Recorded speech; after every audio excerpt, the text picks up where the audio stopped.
Nah, jadi setelah kita kemarin belajar mengenai Flexbox, nah sekarang kita bakal belajar nih. Kita bakal latihan untuk menerapkan Flexbox tersebut untuk pembuatan layout sebuah website. Nah, di sini harus digarisbawahi bahwasanya kita bukan membuat website yang jadi gitu. Kita bukan membuat full website.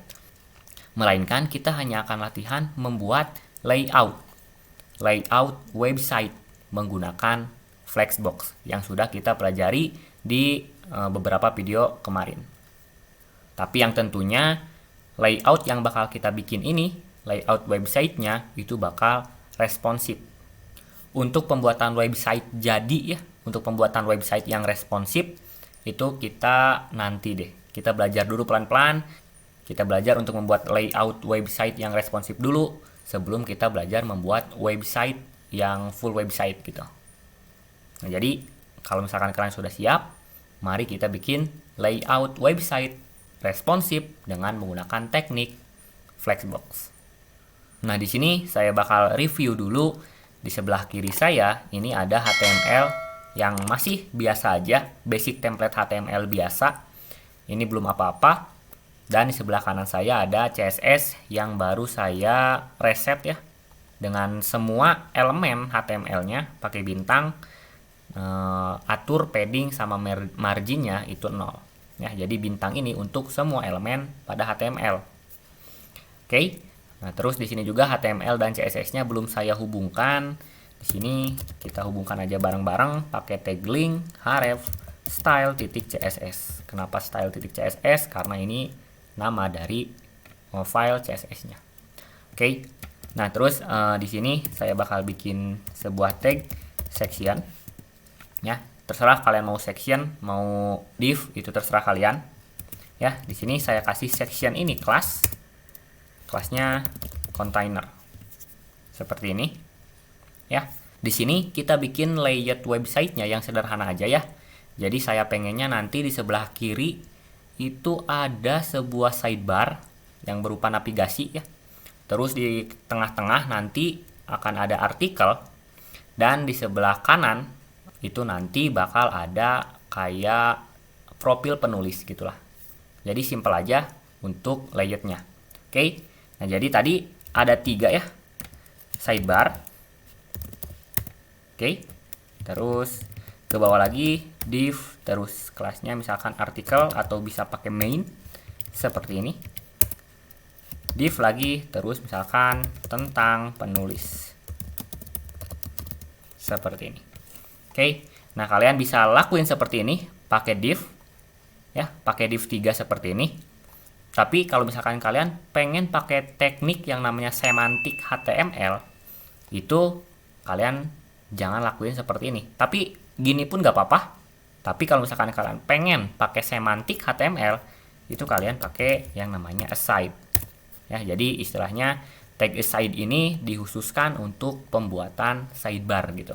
Jadi kita gak usah pakai div terus pakai kelas sidebar lagi gitu. Ya, tapi sama aja. Kalian boleh ngikutin atau boleh pakai yang mana aja.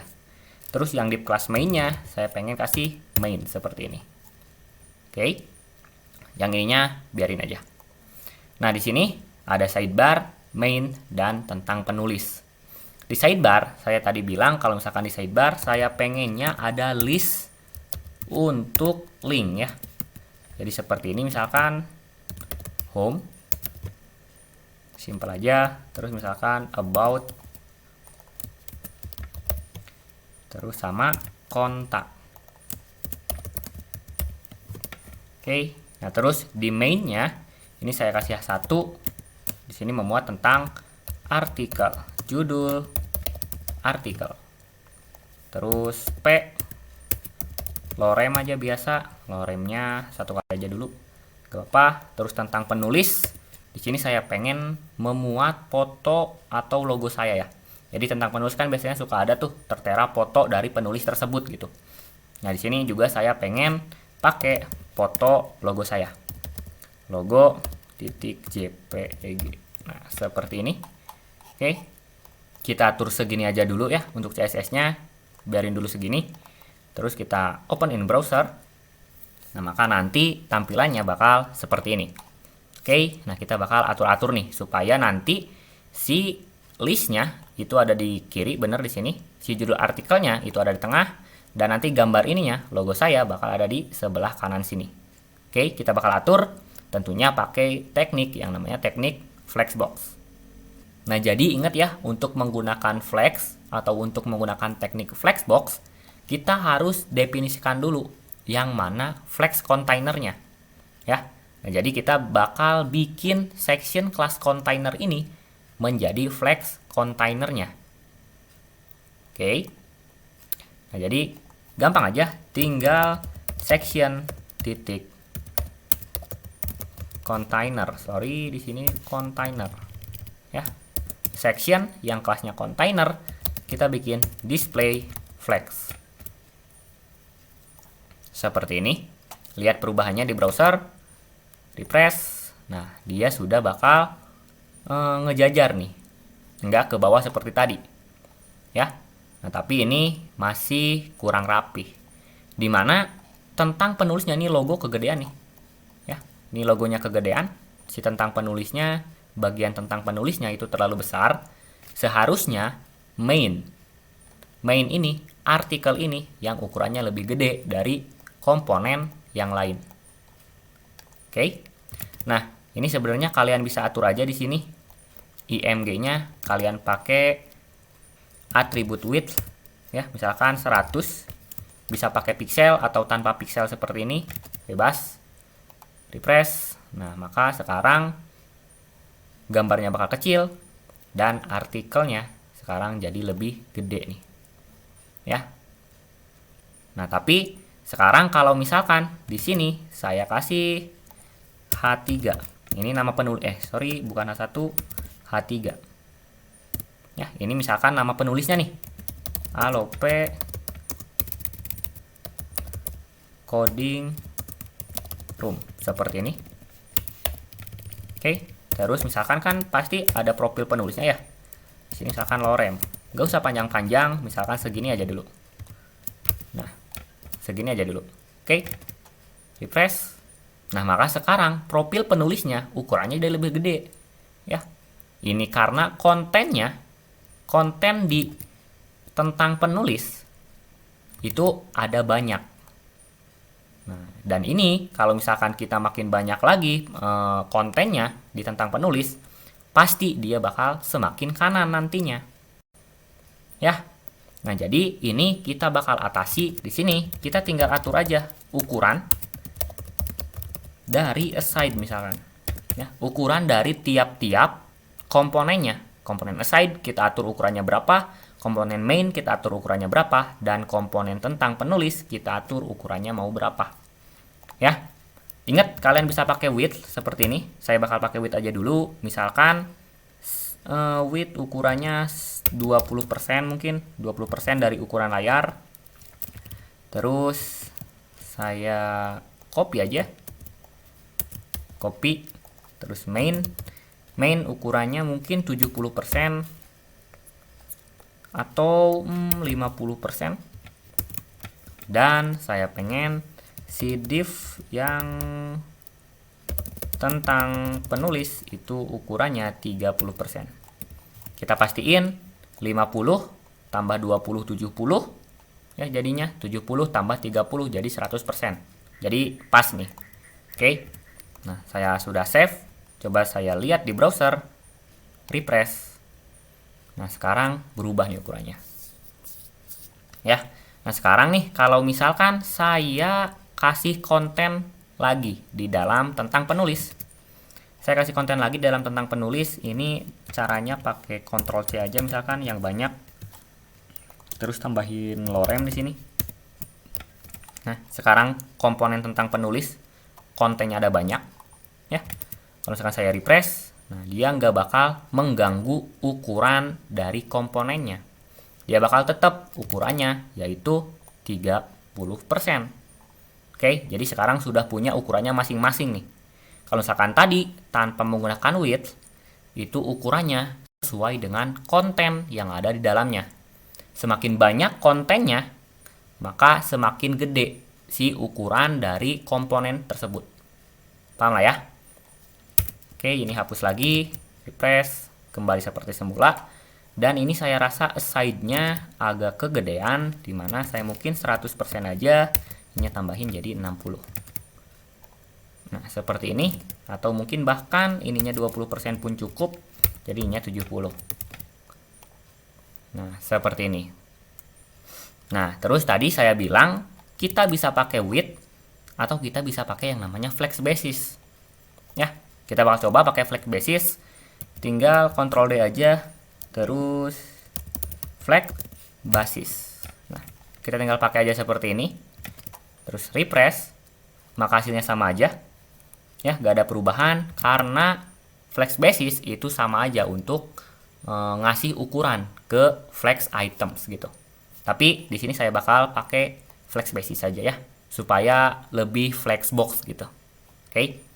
Nah, terus lanjut dimana mungkin saya bakal kasih warna ya di masing-masing komponennya. Di sini saya sudah siapin warna yang bakal saya pakai. Di sini saya nge-googling aja warnanya supaya warnanya nggak kelihatan terlalu jelek gitu. Oke, di sini klik kanan inspect. Ini mungkin cara saya juga buat ngambil warna. Tinggal klik yang ini, yang suntikan itu. Nah, terus tinggal pilih mau warna apa. Misalkan warna ini, tinggal klik aja. Nah, terus misalkan aside, saya atur background colornya. Yang tadi tinggal paste. Ambil lagi warna yang lain. Terus saya pengen warna merah yang ini misalkan. Yang main, saya kasih background colornya ini. Satu lagi untuk tentang penulis, warna yang ini. Backgroundnya saya kasih ini. Oke. Refresh. Maka hasilnya bakal seperti ini. Nah, ini sebenarnya untuk warna seperti ini itu nggak harus ya, tapi ya supaya lebih layered gitu. Kan biasanya untuk layout website itu pakai warna-warna seperti ini. Ya, kita bakal coba tiru gitu. Oke. Nah, di sini ingat ya, ini karena cuman layout website, jadi saya bakal aturnya berantakan seperti ini. Mungkin di website jadinya nanti ini kalian bisa pakai text center misalkan, supaya nanti gambar dan teksnya itu di tengah. Atau gambarnya pakai border radius, supaya gambarnya bulat. Pokoknya atur-atur deh. Tapi ini, sekali lagi, ini cuman layout aja. Jadi cuman gini aja dulu. Paham ya? Yang penting, kita tahu dulu penggunaan responsive dengan flexbox. Gitu ya. Oke? Nah, jadi sekarang kita bakal lanjut ke responsifnya. Kita bakal nyoba cara responsif dengan flexbox-nya. Jadi, kalau misalkan saya lihat inspect di sini, terus saya klik yang ini ya, ada logo tablet sama logo HP, kalian klik aja. Nah, di sini ada responsif, kalian tinggal klik terus pilih device yang pengen kalian pilih. Misalkan di sini saya bakal coba buka website saya ini, website kita ya, layout website kita ini di iPad. Nah, hasilnya bakal seperti ini. Ya, dan kalau misalkan saya bakal coba buka layout websitenya itu di handphone misalkan yang ini. Nah, ini bakal seperti ini tampilannya. Nah, seperti yang kalian lihat, ini sudah kurang menarik nih. Sudah kurang bagus si layout websitenya. Alangkah lebih bagusnya kalau misalkan ketika ukuran HP ini sudah enggak ngejajar seperti ini. Bakal lebih bagus kalau misalkan kita pas di ukuran HP dia bakal ke bawah. Ya, jadi di atas navbar, di tengah judul artikel, terus di paling bawah nanti tentang penulis gitu. Dan kalau misalkan di ukuran tablet mungkin agak lebih bagus, tapi kita bakal coba rombak lagi di ukuran tablet. Nah, sekarang gimana caranya supaya layout website kita ini responsif, ya. Nah, di sini misalkan saya pengen ketika websitenya itu dibuka di iPad, ya, di tablet, itu saya pengen navbarnya dia jadi ke atas. Dia jadi di atas di sini. Jadi navbar bakal di atas, sidebar bakal di atas, dan si judul artikel dan tentang penulis akan sejajar. Oke. Nah, jadi buka aja Sublime Text-nya di sini. Masih ingat dengan menggunakan media query? kita udah pernah belajar, tinggal pakai add media dalam kurung max width, ya, max width. Terus di sini kalian tinggal copy aja ukuran dari layar tabletnya seperti ini, tambahin pixel dalam kurung. Oke. Nah, sekarang ketika dia ada di ukuran 810 pixel ke bawah, maka section titik container aside, ya, maka aside-nya, misalkan saya ubah dulu background-nya deh buat memastikan si media ini berhasil dijalankan atau enggak, ya. Nah, jadi sekarang kalau misalkan ukuran layarnya 810 ke bawah, maka aside bakal berwarna merah. Oke. Terus kan saya lihat, refresh. Nah, maka berhasil nih. Ini digunakan buat ngecek apakah si medianya berjalan atau tidak. Tadi berhasil, berarti medianya berjalan. Oke. Nah, sekarang kita bakal atur di mana kalau misalkan ukurannya 810 pixel ke bawah, width-nya jadi 100%. Ya, bukan width ya, pakai flex basis. Flex basis. Seperti ini. Oke. Ini dilakukan karena saya pengen ketika ukurannya 810 pixel ke bawah, si aside-nya itu bakal di atas. Nah, tapi dia malah seperti ini nih. Ini kenapa? Karena kita display-nya flex. Ingat ya, display flex. Otomatis flex wrap-nya itu secara default no wrap. Flex wrap-nya otomatis secara default bakal keatur no wrap. Yang dimana muat gak muat, dia bakal maksa muat dengan cara masing-masing ukuran flex items-nya bakal dikurangi. Ya, nah jadi kita atur dulu supaya flex wrap-nya jadi wrap. Ya, jadi kalau misalkan nggak muat nantinya dia bakal ke bawah, gitu ya. Tinggal section titik container flex wrap-nya saya atur wrap seperti ini. Oke. Sekarang refresh. Nah, lihat, sekarang kita sudah mendapatkan hasil yang kita inginkan tadi, di mana sidebar-nya sekarang sudah bukan sidebar lagi ya, sekarang jadi di atas tuh, sudah bukan lagi sidebar, gak apa-apa lah ya, sekarang jadi di atas. Nah, tapi ini ada ruang kosong nih. Ini kenapa? Karena kita lihat lagi di sini kita atur mainnya 70% dan 20% untuk tentang penulis.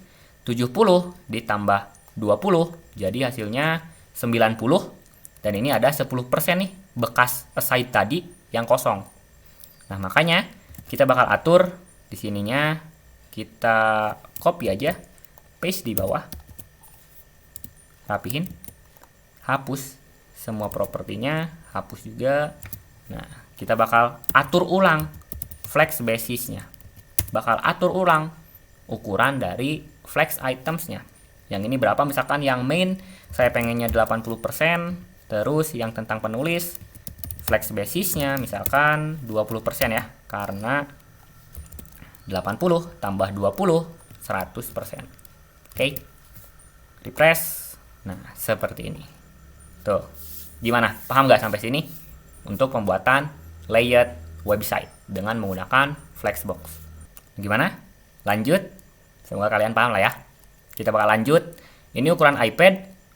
Ketika ukuran HP, nah dia hasilnya bakal seperti ini nih. Ya, ini jelek. Gimana cara ngatasinnya? Ini gampang banget. Kita tinggal kasih aja di main itu supaya dia ukurannya full. Dan ini si tentang penulis juga supaya dia ukurannya full juga. Kita atur aja. Caranya gampang banget. Ingat, kalian tinggal copy aja portnya, ini ukuran layarnya mau berapa, bebas ya, terus tinggal bikin di bawah media seperti ini. Oke. Terus di sini max width 384 pixel. Ya, ininya tinggal copy aja. Bukan ini berarti yang dua. Karena yang aside masih tetap sama ya, ukurannya 100%. Seperti ini, masih tetap sama. Ini yang ada kesalahan ya.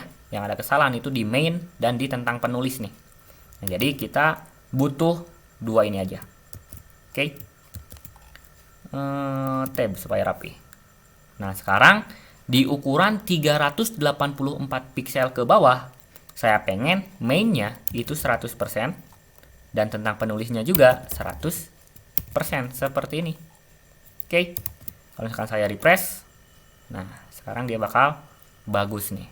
Ya ini emang agak mepet ya, nggak bagus, tapi ingat ini cuman layout untuk pembuatan website jadinya. Nanti kita bakal buat. Ya, nah jadi sekarang layout website kita untuk ukuran HP itu seperti ini, ketika ukuran tablet seperti ini, dan untuk ukuran window atau ukuran laptop ataupun komputer itu seperti ini.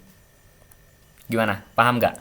Gampang ya, kalau misalkan kita udah paham Flexbox, itu agak gampang nih, lumayan gampang untuk pengaturan layout seperti ini. Nah, jadi ini untuk review aja, yang dimana saya bikin section container, yang dimana ini section container ini bakal menjadi flex containernya. Yang dimana flex container, section container ini itu punya 3 flex items nih. Tuh. 1, 2, 3. Punya 3 flex items. Oke. Ukuran awalnya, ukuran di laptop, di komputer, aside nih, yang ini aside itu punya ukuran 10% ya. Yang main itu punya ukuran 70% dan tentang penulis itu punya ukuran 20% ya. Terus di sini kita atur ketika ukuran layarnya lebih kecil dari 810 pixel, ini otomatis sekitaran ukuran tablet, maka saya atur section containernya itu menjadi wrap. Yang dimana secara default, ini kan di atas kita nggak atur ya flex wrapnya. Nah, otomatis flex wrapnya secara default bakal jadi no wrap. Nah, ketika ukuran layarnya segini, atau ketika dibuka di tablet, saya pengen si flex wrapnya jadi wrap, supaya dia ke bawah nantinya. Ya. Dan aside-nya saya atur 100% supaya si aside ini, si sidebar ini jadi di atas dia sebesar ukuran layar. Oke, dan kontainernya saya atur si main-nya jadi 80%, yang tadinya 70. Tentang penulisnya dia tetap sama 20%.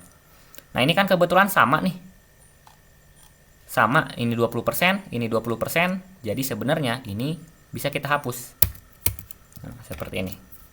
Nah, terus lanjut lagi ke bawah, di mana saya mengatur kalau misalkan ukuran layarnya 384 pixel ke bawah, maka kontainer mainnya yang ini jadi 100%, dan tentang penulisnya jadi 100%. Ukuran dari komponen tentang penulis dan ukuran mainnya menjadi 100% ketika di ukuran layar 384 pixel ke bawah. Ya. Nah, ini di sini saya juga bakal ngasih tahu, di sini kalian bisa pakai kayak gini. Tinggal pakai koma. Seperti ini. Terus ininya hapus. Nah, kalian bisa lakuin seperti ini. Kalau misalkan saya lihat di browser, terus ukuran layar yang ini di press, hasilnya bakal sama aja. Karena ini bisa dibilang koma ini itu adalah dan. Jadi kita bakal ngatur main yang ada di dalam section container dan div tentang penulis yang ada di dalam section container. Jadi ini sama-sama aja. Terserah kalian mau pakai yang mana, itu bebas, terserah kalian. Nah, jadi sekarang kode kita lumayan singkat nih. Gimana? Paham nggak sampai sini? Semoga kalian paham dengan apa yang saya jelaskan. Dan semoga kalian juga ngerasa kalau misalkan dengan menggunakan Flexbox ini, untuk pembuatan website yang responsif jadi lebih mudah. Karena emang itu tujuan kita untuk belajar Flexbox tadi gitu. Oke, sekian dari saya. Terima kasih.